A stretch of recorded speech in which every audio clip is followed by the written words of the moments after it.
rena on ɗume woni miijo moɗon e dow eltuki bacci fulɓe? Alhamdulillah min ɗon gaɗa kokari amin wode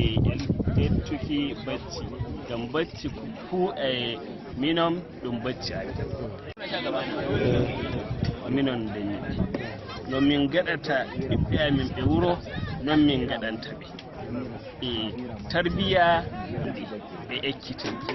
ngam to wala tarbiya to fa wala ekkitinki to wodi ekkitinki wodi tarbiya musamman da emiyan fulɓe ɓe amin kowa ma e amin amma wai ɗum wi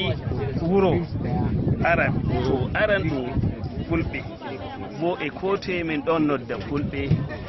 jangirde de ɓe gaɗake ma mi andi ko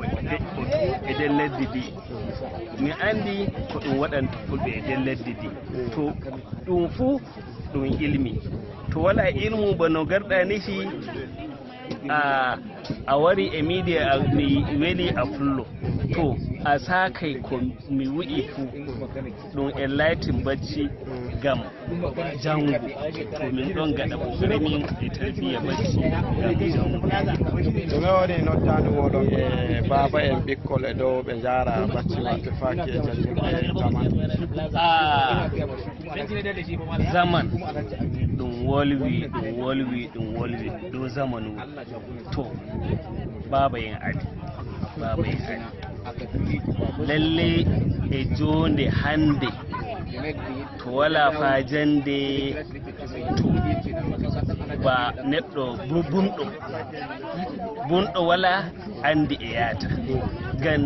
ta dille e kote ɗum winde kaza ko asibiti ta yehi ta jangayi to hunde den ayde a yamɗa amma hunde den waɗatako